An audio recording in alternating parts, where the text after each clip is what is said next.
Okay, तो जो आज का हमारा टॉपिक है वो है stack, stack in Java. Okay, so पहले हम एक क्लास क्रिएट करते हैं, कंप्लीट स्टैक डॉट जावा के नाम से। ठीक, मेन मेथड। ओके, सबसे पहले तो हम देख लेते हैं इंट्रोडक्शन थोड़ी स्टैक के बारे में कि स्टैक है क्या। ठीक, तो सबसे पहले स्टैक जो है वो एक लीनियर डेटा स्ट्रक्चर है। क्या है? Stack is N linear data structure. Okay, जो किस पे काम करता है? जो काम करता है लीफो पे। किस पे काम करता है? लीफो पे। लीफो का क्या मतलब होता है? Last in first out. ठीक है ना? स्टैक क्या है? Stack is a linear data structure and it works on A principle of LIFO. It means last in first out. Example, example के तौर पे हमारे पास कैसे आएगा? एग्जांपल क्या आ सकती है? इसकी बेस्ट एग्जांपल हमारे पास क्या है कि जैसे हमारे पास प्लेट्स का स्टैक होता है ना? जो प्लेट हम लास्ट में रखते हैं वो सबसे पहले निकलेगी। Okay, clear? अब जावा के अंदर स्टैक क्या है वो थोड़ा सा समझते हैं। मैं यहाँ पे लिख लेता हूँ, एग्जांपल भी थोड़ा आपको दे देता हूँ कि प्लेट स्टैक, तो आपको थोड़ा आइडिया लग जाएगा। क्लियर? अब स्टैक इन जावा। क्लियर? तो सबसे पहले क्या है जावा में स्टैक? बेसिकली क्या है? तो stack is an is an class in Java. Java के अंदर स्टैक क्या है? इनबिल्ड क्लास है, जो कौन से पैकेज के अंदर आती है? जावा डॉट यूटिल पैकेज के अंदर आती है। और ये किसको एक्सटेंड करती है? ये किसको एक्सटेंड करते हैं? वेक्टर को। ठीक है, मैं यहाँ पे लिख भी लेता हूं कि इट एक्सटेंड्स वेक्टर। क्लियर? अब थोड़ा सा इसके डिक्लेरेशन के बारे में तो देखते हैं। ठीक है ना, कि हम कैसे स्टैक को डिक्लेयर कर सकते हैं। ठीक, यहाँ पे मैं डिक्लेयर करके दिखाता हूँ। जैसे स्टैक, कौन से package? Java dot यूटिल dot stack package के अंदर किस टाइप का स्टैक को मैं क्रिएट कर रहा हूँ? जैसे इंटीजर टाइप के स्टैक को मैं क्रिएट कर रहा हूँ। किस नाम से? S T equals to new stack. Stack created same है। एलिमेंट्स को अगर मुझे इसके अंदर पुश करना है तो कैसे करेंगे? एस टी डॉट पुश, किसको? सपोज करो 10। ठीक, S T dot push 20, S T dot push 30। Clear? अगर मुझे एलिमेंट को, सपोज करिए मुझे टॉप, अब मैं अगर प्रिंट करवाता हूँ एस आउट, किसको? एस टी को, तो मेरे पास क्या आउटपुट आएगा? ये देखिए, रन करते हैं यहाँ से, 10 20 30 मेरे पास प्रिंट हो जाएगा। क्लियर? अब सपोज करिए इसके अंदर और भी इनबिल्ट मेथड्स है, जैसे हमारे पास पुश मेथड है, वैसे ही हमारे पास क्या है? पीक मेथड भी है। ठीक है ना? पीक मेथड जो है वो बेसिकली क्या करता है? टॉप एलिमेंट को देता है। जैसे system dot out dot println, मुझे टॉप एलिमेंट को निकालना है, तो मैं क्या लिख लेता हूँ कि टॉप एलिमेंट मेरा कौन सा है ना? तो टॉप एलिमेंट मेरा कौन सा है? S T dot P. इस मेथड से मेरे पास क्या आ जाएगा? टॉप एलिमेंट आ जाएगा। क्लियर? यहां से रन करते हैं तो देखिए, टॉप एलिमेंट कौन सा है? 30 मेरा टॉप एलिमेंट होगा, जो एलिमेंट सबसे लास्ट में आया है, सबसे लास्ट में पुश हुआ है, इंसर्ट हुआ है। पॉप क्या करता है? जो सबसे हमारे पास टॉप एलिमेंट होगा उसको वो क्या कर देगा? रिमूव कर देगा, एस आउट। ठीक है, कैसे करेंगे? S T dot pop. Clear? अब उसके बाद अगर मैं प्रिंट करवाता हूं एस टी को, 10 20 30 जो है, 30 जो है वो इसमें से क्या हो जाएगा? निकल जाएगा। फिर जो टॉप एलिमेंट होगा वो बाहर निकल जाएगा। अगर हमने चेक करना है कि क्या मेरा स्टैक एम्प्टी है या नहीं, तो वो कैसे करेंगे? वो कैसे करेंगे guys? System dot out dot println, इसके अंदर एक और इनबिल्ट फंक्शन होता है, जैसा we are going to check is stack empty और not, is E M P T Y. ठीक है, और मैं यहाँ पे क्या कर लेता हूँ, चेक करना है हमने किसको? S T dot is empty. तो ये हमें बुलियन आउटपुट प्रोवाइड करेगा, ठीक है ना। इज एम्प्टी फॉल्स नहीं, क्यों? क्योंकि इसके अंदर हमारे पास 10 और 20 है। सपोज करिए एस आउट, या एस आउट भी रहने दीजिए, आप यहाँ पे डायरेक्टली क्या कर सकते हो आप, जैसे एस टी डॉट पॉप, ठीक। तो ये क्या करेगा, एक एलिमेंट को रिमूव करेगा, एस टी डॉट पॉप दूसरे एलिमेंट को वो करेगा। उसके बाद हम चेक करते हैं कि क्या हमारा S T dot is empty है या नहीं, ठीक है। तो अब ये आउटपुट क्या देगा हमें, ट्रू आउटपुट देना चाहिए इसको। ये देखिए ट्रू, क्यों? क्योंकि इसके अंदर से हमने एलिमेंट्स को जो है वो रिमूव कर दिया है, ठीक है ना। ये दो जो एलिमेंट हमारे पास बचे हुए थे इनको भी हमने रिमूव कर दिया, तो ये हमें आउटपुट अब क्या देगा, फॉल्स, ट्रू आउटपुट देगा कि एम्प्टी है। क्लियर?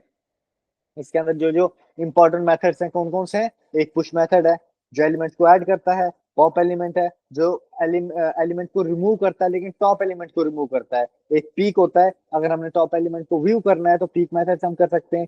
इज एम्प्टी जो है वो चेक करता है कि क्या हमारा स्टैक जो है वो एम्प्टी है या नहीं है, ठीक है ना। ये कुछ हमारे पास इंपॉर्टेंट मेथड्स हैं, बाकी मेथड्स आपको मैंने बता रखा है कि कैसे मेथड्स को देखा जाता है। क्लियर? अब हम बात करते हैं कुछ कोडिंग क्वेश्चन स्टैक के ऊपर, ठीक है। अब सबसे पहला क्वेश्चन ये आता है कि we have to reverse string using stack. Clear? तो यहाँ पे मैं एक रिवर्स स्टैक के नाम से एक फंक्शन क्रिएट करता हूं, डॉट जावा। क्लियर? क्वेश्चन हमारा क्या है कि we have given a string, okay, and we have given a string, we have to reverse, okay, it using stack. With the help of stack we have to reverse a string. Clear? Clear? सबसे पहले हम क्या करते हैं, एक function create करते हैं, public string, किस नाम से, रिवर्स स्ट्रिंग के नाम से हम क्या करते हैं, एक फंक्शन क्रिएट करते हैं जिसके अंदर हमारे पास क्या आ जाएगा, स्ट्रिंग एस। Okay, okay. अब इसके अंदर हम एक स्टैक क्रिएट करते हैं, एस टी ए सी के स्टैक, किस टाइप से, कैरेक्टर टाइप। कैरेक्टर टाइप का हमने एक स्टैक क्रिएट कर दिया, st equals to new stack, stack created। Clear? अब फॉर ईच लूप का यूज करते हैं एलिमेंट्स को पुश करवाने के लिए, for, okay, char c, elements कहां से आएंगे, एस डॉट टू कैर अरे, है ना। जो हमारा स्ट्रिंग होगा उसको हम कन्वर्ट कर देंगे एरे में, है ना, क्या टाइप के एरे में, और वहां से एलिमेंट्स हमारे पास आते जाएंगे वहां पे सी वेरिएबल के अंदर, ठीक, ठीक। और यहाँ पे अपन क्या कर लेते हैं, एस टी के अंदर क्या कर लेते हैं, पुश कर लेते हैं, किसको पुश कर लेते हैं, सी को। समझ गए ना मेरी बात को, क्या हो रहा है यहाँ पे, हमने एक स्टैक क्रिएट किया, ठीक है, हमने एक स्टैक क्रिएट किया कैरेक्टर टाइप का, किस नाम से, एस टी नाम से। क्लियर? फॉर ईच लूप से अब हम क्या कर रहे हैं, वो जो एस टी है ना उसके अंदर हम एलिमेंट्स को क्या करते जा रहे हैं, ऐड करते जा रहे हैं। क्लियर? अब स्ट्रिंग बिल्डर का यूज कर लेते हैं। अभी के लिए अपन आने वाले लेक्चर में आपको स्ट्रिंग बिल्डर भी मैं अच्छे से समझा दूंगा, जैसे हमारे पास स्ट्रिंग होता है वैसे ही हमारे पास स्ट्रिंग बिल्डर और बफर होते हैं, लेकिन इसके अंदर बस एक थ्रेड सेफ, मतलब एक सिंक्रोनाइज होता है, ओके, एक सिंक्रोनाइज नहीं होता है, मतलब एक थ्रेड सेफ होता है, एक थ्रेड सेफ नहीं होता है, ठीक है ना। ये मैं आपको आने वाले लेक्चर में बताऊंगा। अभी के लिए आप बस ये समझ लो कि हम एक स्ट्रिंग बिल्डर को क्रिएट कर रहे हैं, S B equals to new string builder. String builder से हमने एस बी ऑब्जेक्ट को क्रिएट कर लिया, वाइल लूप चलाएंगे अपन, ठीक है। अब while loop, while, while condition हमारे पास क्या है, कंडीशन हमारे पास क्या है, वाइल अगर S T dot is empty, okay, तो आप सिंपली क्या कर दो, आप सिंपली क्या कर दो, S B dot append, okay, और S T dot pop. Clear? हमने पहले क्या चेक किया, हमने ये चेक किया कि अगर हमारा एस टी एम्प्टी नहीं है, अगर एस टी हमारा एम्प्टी नहीं है तो आप सिंपली क्या कर दो, एस बी में अपेंड कर दो, एड ऑन कर दो, इसको टॉप एलिमेंट रिमूव कर दो। ठीक है, मैं आपको ये ड्राई रन करके बताऊंगा। ठीक है, और हमें किसको रिटर्न करना है, वी हैव टू रिटर्न किसको, एस बी को डॉट टू स्ट्रिंग में। Clear, clear. एक बार इंप्लीमेंटेशन वाले पार्ट पे आते हैं। ये हमारा मेन मेथड है। ठीक है, ऑब्जेक्ट क्रिएट कर लेते हैं हम किसका, इसका। क्लियर, हाँ, R equals to new created और system dot out dot print L N. ठीक है, आर डॉट किसको कॉल करना है, अब उनको कॉल कर दिया फंक्शन को। ठीक है, और चेक करते हैं हम जैसे किसको, नीरज को। हमने देखना है कि क्या नीरज जो है वो, उसको रिवर्स करना है। ठीक है ना, यहां से रन करते हैं तो इसको क्या कर देगा, रिवर्स कर देगा। नीरज का रिवर्स कर दिया उसने जेरी में। क्लियर। अब इसको हम थोड़ा मैं आपको ड्राइव रन करके थोड़ा समझा देता हूँ। ठीक है ना,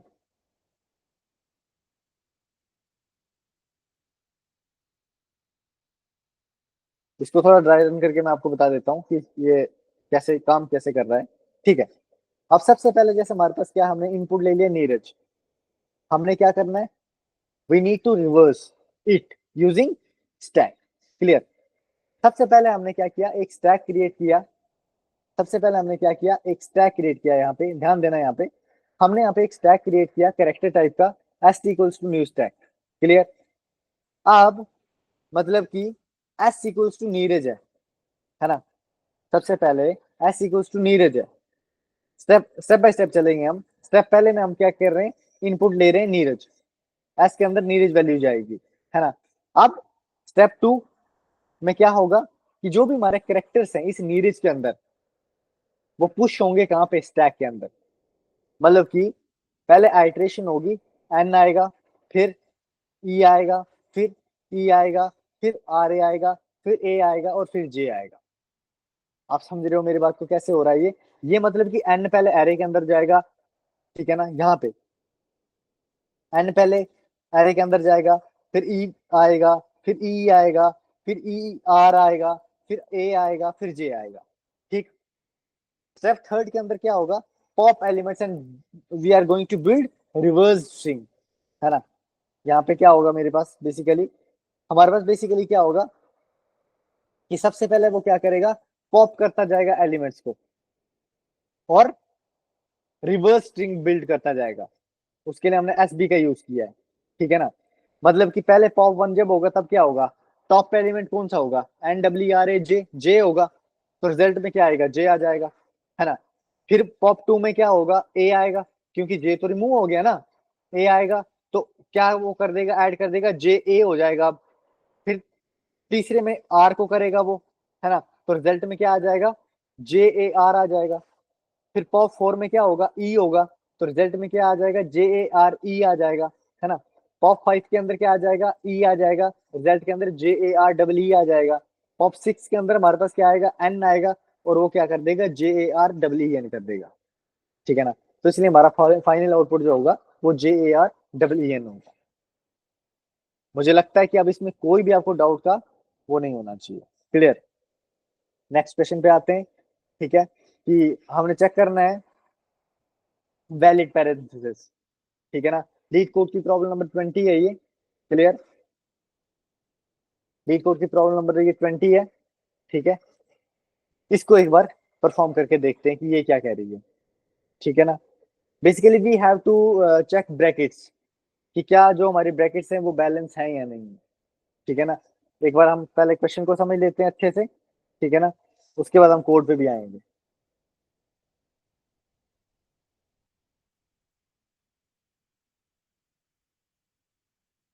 पहले हम एक बार क्वेश्चन को समझ लेते हैं कि हमारा क्वेश्चन क्या कह रहा है। ठीक है, उसके बाद हम सोल्यूशन पे आते हैं कि कैसे करना है। अब वैलेंट पैरेंथेसिस जो है वो लीड कोड की प्रॉब्लम नंबर 20 है। ठीक है, अब प्रॉब्लम की स्टेटमेंट क्या है कि आपके पास एक स्ट्रिंग दी गई हो है। ठीक है ना, जिसके अंदर सिर्फ और सिर्फ क्या है, ब्रैकेट्स हैं। अब कौन कौन सी ब्रैकेट्स होती हैं भाई, जैसे एक तो हमारे पास, मैं यहीं पे लिख लेता हूँ पहले, ये वाली ब्रैकेट्स है, ठीक। एक हमारे पास कौन सी ब्रैकेट्स होती हैं, जैसे करली ब्रैकेट्स होती हैं, ठीक। हमारे पास स्क्वायर ब्रैकेट्स होती हैं। इस तरह के हमारे पास क्या है, ब्रैकेट्स गिवन है। तुम्हें चेक करना है कि क्या स्ट्रिंग बैलेंस्ड है या नहीं है। अब बैलेंस पैरेंथेसिस बेसिकली क्या होती है, ये देखते हैं कि एक स्ट्रिंग, कोई भी स्ट्रिंग बैलेंस तब होगी अगर हर एक ओपनिंग ब्रैकेट का मैचिंग एज वेल एज उसका क्लोजिंग ब्रैकेट हो। अगर मतलब मैंने इसको ओपन किया है तो इसकी क्लोजिंग भी है, इसको ओपन किया है तो इसकी क्लोजिंग भी है, इसको ओपन किया है तो इसकी क्लोजिंग भी है। अगर हर ओपनिंग ब्रैकेट का मैचिंग क्लोजिंग ब्रैकेट हो, और जो भी आपके ब्रैकेट्स हैं वो प्रॉपरली नेस्टेड हो। I just hope that you guys are aware about what does nested mean, ठीक है। जैसे ये है, मैं आपको बता देता हूं यहाँ पे, ये है, ऐसे गिवन है, तो ये क्या है, वैलिड है, ठीक है। नॉन वैलिड का क्या होगा, जैसे यहां से भाई साहब मैंने शुरू तो कर दिया इसको, लेकिन एंड मैंने ऐसे किया है, तो ये बैलेंस नहीं है, ठीक है। अब इसको हम कैसे सॉल्व कर सकते हैं, इसके लिए जो है वो स्टैक जो है वो बेस्ट सॉल्यूशन है। क्लियर, क्यों, क्योंकि स्टैक जो है वो लीफो पे काम करता है, लीफो प्रिंसिपल पे काम करता है। जो ब्रैकेट लास्ट में ओपन हुआ होगा वही पहले क्लोज होगा। समझ गए ना मेरी बात को, कि क्या कैसे, किस, मैं किस हिसाब से सोच रहा हूँ कि स्टैक बेसिकली लीफो प्रिंसिपल को फॉलो करता है। लीफो क्या है, कि जो ब्रैकेट लास्ट ओपन हुआ वही पहले क्लोज होगा ना।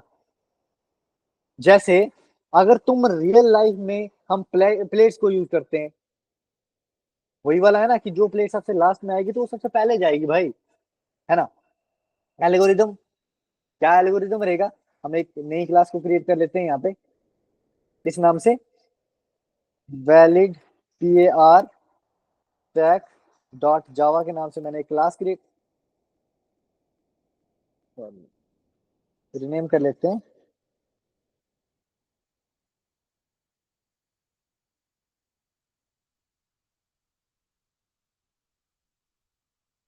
Public, sorry, public class valid pair stack नाम से एक क्लास क्रिएट कर लो, but S and T, okay, ठीक है। एक बार लॉजिक थोड़ा यहाँ पे लिख लेते हैं कि सबसे पहले हम क्या करेंगे, स्टैक बनाएंगे हम, ठीक। स्टैक बनाने के बाद स्ट्रिंग के हर कैरेक्टर को हमने क्या करना है, आइटरेट करवाना है। अगर कैरेक्टर, जो भी हमारा कैरेक्टर होगा, अगर ओपनिंग ब्रैकेट है तो हम उसको स्टैक में पुश करेंगे, है ना। अगर कैरेक्टर जो है वो क्लोजिंग ब्रैकेट में है तो हम उसको चेक करेंगे कि क्या स्टैक हमारी एम्प्टी तो नहीं है। अगर एम्प्टी है तो वो इनवैलिड है ना। और स्टैक को हम क्या करेंगे, टॉप में निकालेंगे, ठीक है ना। इसका हम कोड से ही हमको समझ में आ पाएगा, पहले हम कोड को ही कर लेते हैं, उसके बाद आगे देखते हैं। कोड के अकॉर्डिंगली मैं आपको बताऊंगा, ठीक है। तो मैं सबसे पहले अपनी स्क्रीन आपको विजिबल करवा देता हूँ, just give me a minute. हम डायरेक्टली लीड कोड को ही ओपन कर लेते हैं ना।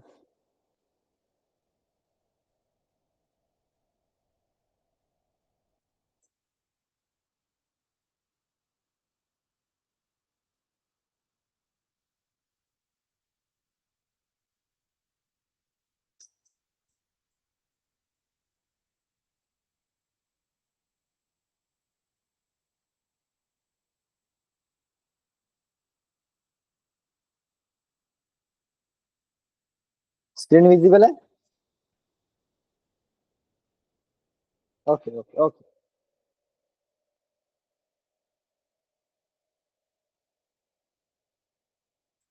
Leet code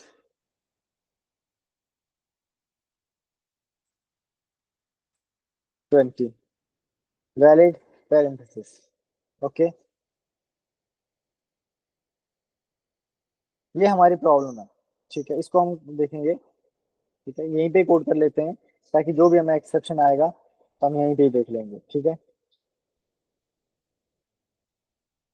okay. तो सबसे पहले हम क्या कर लेते हैं, हम एक स्टैक को क्रिएट कर लेते हैं।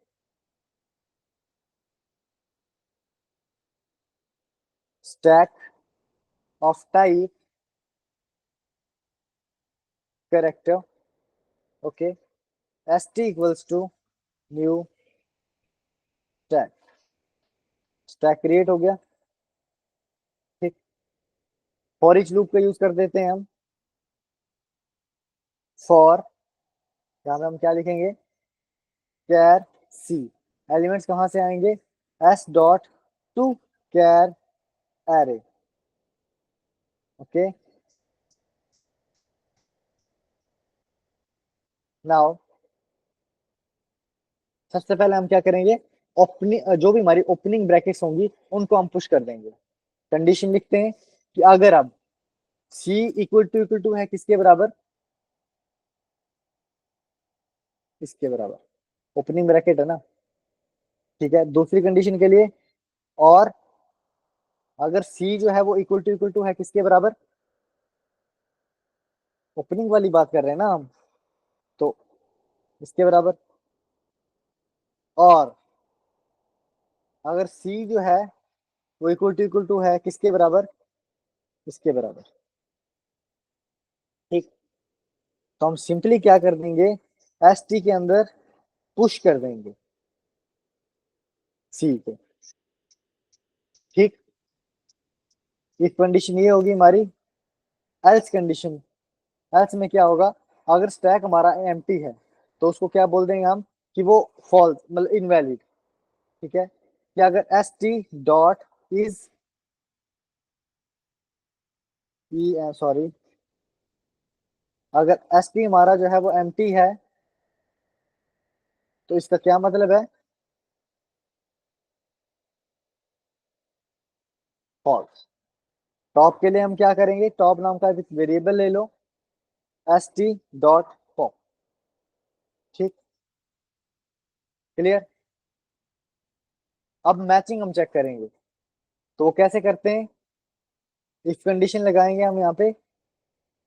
कंडीशन में हमारे पास क्या होगा, कि अगर सी जो है वो इक्वल टू है अब किसके बराबर, क्लोजिंग। पहले इससे करें, क्लोजिंग। ठीक, ठीक,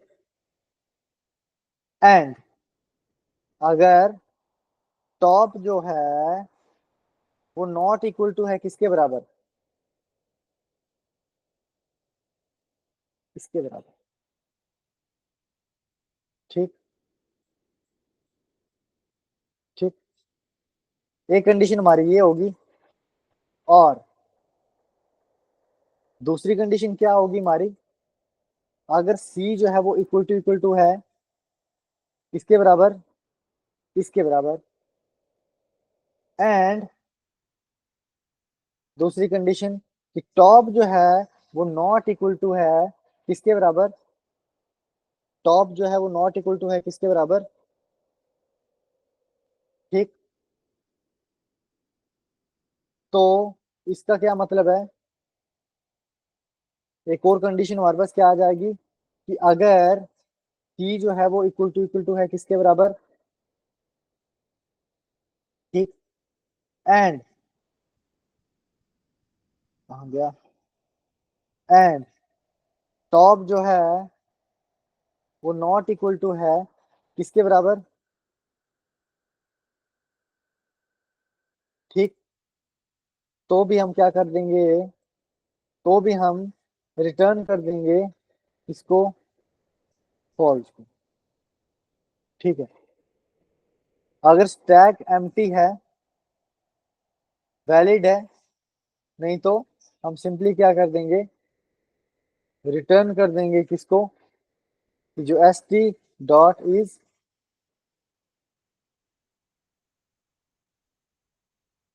क्लियर। एक बार रन करके देखते हैं।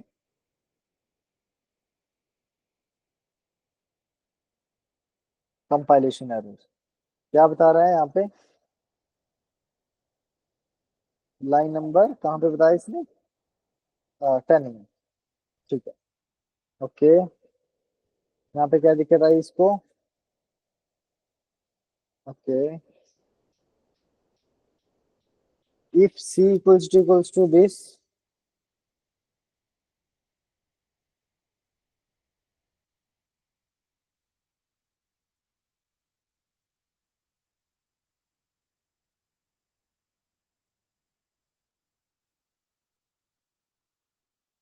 कहाँ पे इशू दिखा रहा है ये, कि अगर स्टैक जो है,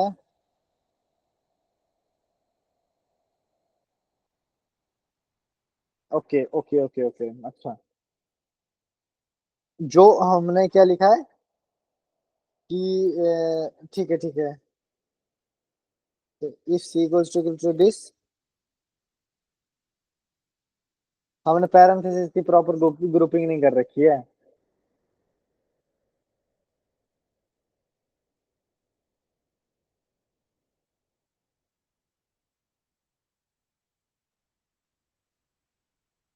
हम्म।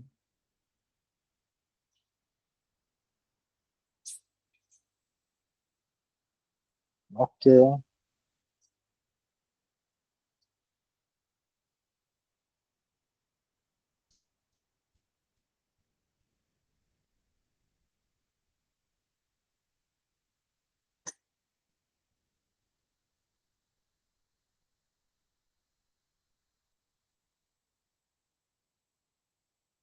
ओके,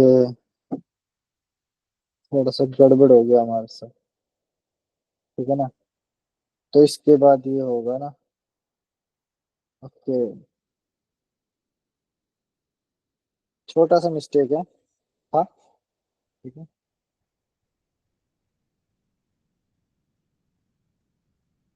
तो हमारे सारे टेस्ट केस जो है वो रन करेंगे। ठीक है, एक बार हम इसको सबमिट कर लेते हैं।